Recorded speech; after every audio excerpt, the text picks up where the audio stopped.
Boa tarde a todos, tudo bem? Meu nome é Felipe Greg Binda, sou advogado, pós-graduando em Direito Tributário e graduando em Ciências Contábeis.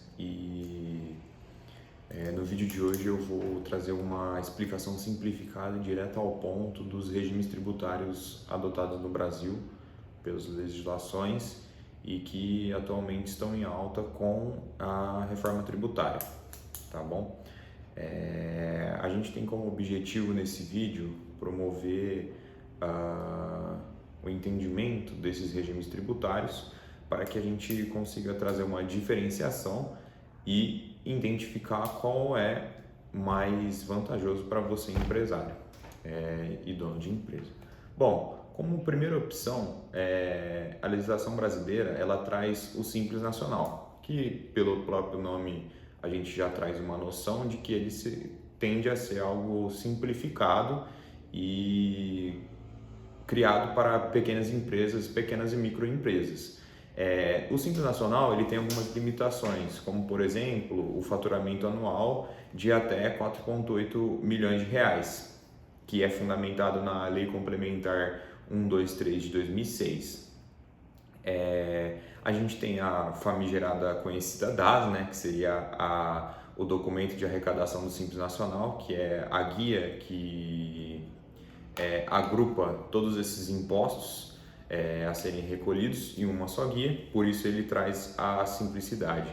Aqui a gente vai ter também alíquotas progressivas que aumentam conforme o faturamento da empresa, portanto, conforme o nível de faturamento fosse elevando, essa empresa vai ter um recolhimento maior de tributo.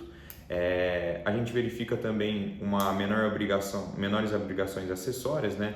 Por quê? Porque você não vai ter que ter uma auditoria contábil tão expressiva ali, uma vez que você vai promover esse recolhimento através da DAS e não vai ter que calcular tributo por tributo, uma vez que eles vão vir todos ajustados, agrupados, certo?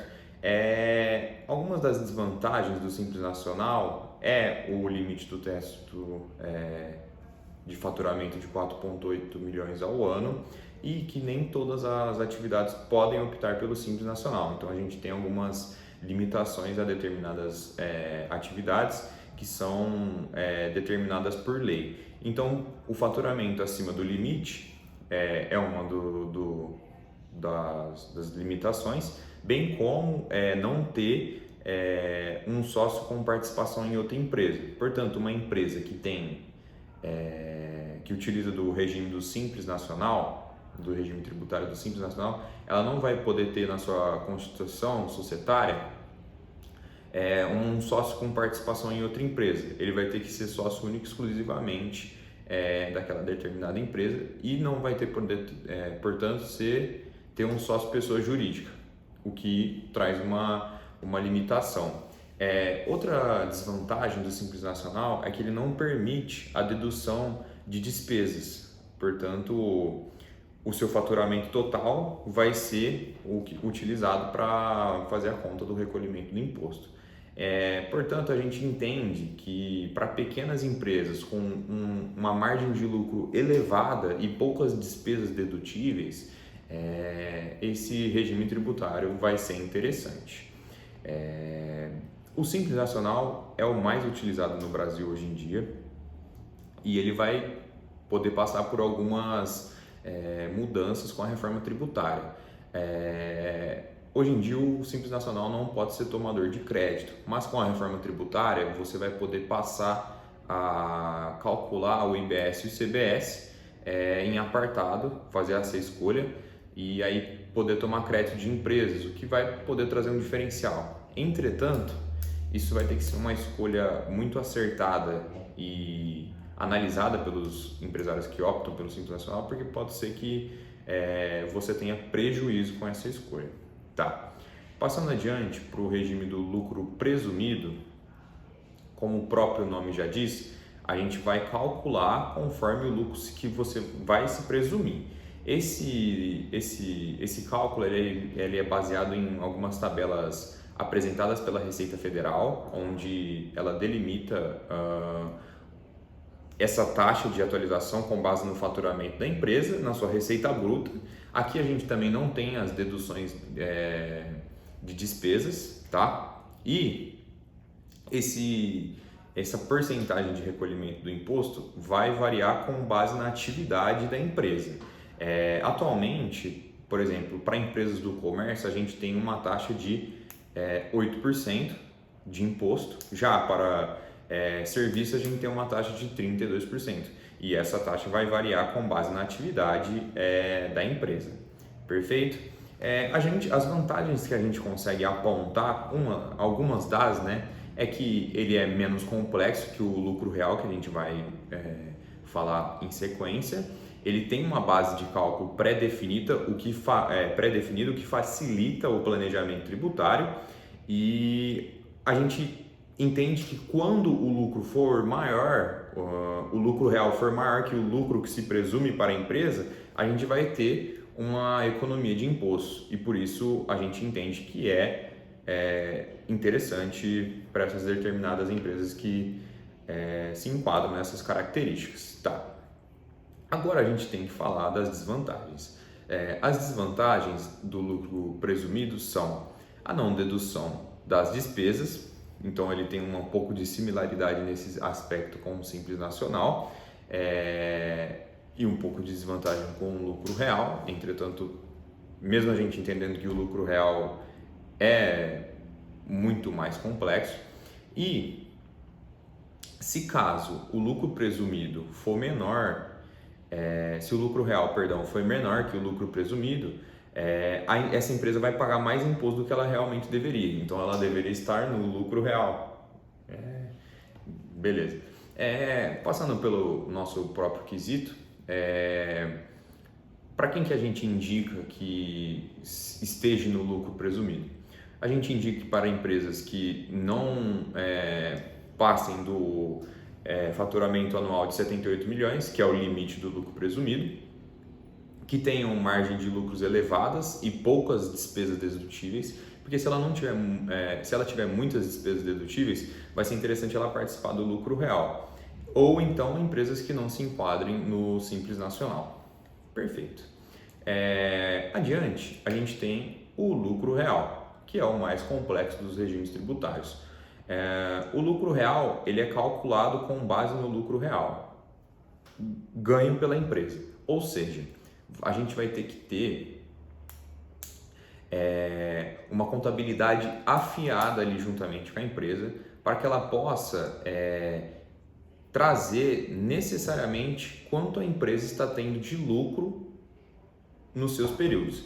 Esse regime de lucro real ele pode ser apurado trimestralmente ou anualmente. A maioria das empresas optam pelo recolhimento anual por se beneficiarem da contabilidade e terem que apresentar isso no final do ano, apesar de virem pagando mês a mês esse imposto dedutível. Beleza. Adiante a gente entende que as vantagens, como abordado desse quesito, são os que pagam imposto sobre o lucro que você realmente vai ganhar. Temos a dedução das despesas e a gente consegue compensar os prejuízos fiscais de períodos anteriores. Portanto, como a gente vai ter essa contabilidade na ponta do lápis ali, a gente vai conseguir ter todos esses detalhes. Beleza. As complexidades e desvantagens que são trazidas por esse regime é que a gente vai ter um custo elevado com contabilidade, tá? Até para conseguir fazer todo esse registro contábil, para conseguir fazer a apuração do lucro real. Vão se ter mais obrigações acessórias, e caso essa empresa tenha um lucro muito alto e poucas despesas dedutíveis, talvez não seja interessante para ela, o que vai ter que ter uma análise detalhada de tudo isso, tá? Portanto, o lucro real ele é indicado para empresas que faturem mais que 78 milhões e que tenham uma margem de lucro baixa, ou então estejam em prejuízo, ou então possuam muitas despesas dedutíveis, ou então possuam todas essas características, correto? A gente tem que acrescentar aqui que bancos e financeiras são obrigados a estarem nesse regime. Isso é determinado em lei. Beleza. Por último, a gente tem aqui que descrever o lucro arbitrado.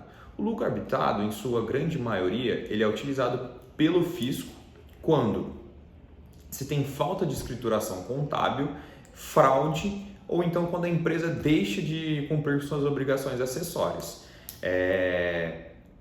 A gente tem que entender que esse não é um regime tributário que pode ser escolhido pelo contribuinte, mas sim uma alternativa imposta ou adotada em situações excepcionais. Um grande exemplo é a fraude, quando você já está em processo, e aí o fisco tem que apurar o verdadeiro lucro faturado ali pela empresa. Bom, o tema dos regimes tributários ele está cada vez mais em alta com a questão da reforma tributária. Como a gente vai ter a troca de diversos impostos de consumo pelo IVA dual, que seria o IBS e o CBS, troca não, né? Mas a unificação desses impostos em 2 impostos, toda empresa tem que ter uma análise de como vai ficar essa situação e de como ela vai ter que enfrentar tudo isso para que ela possa estar preparada para não sofrer tanto com as mudanças. Todas as empresas vão sofrer com as mudanças, mas isso pode ser melhorado com um estudo de uma contabilidade e de um departamento jurídico afiado.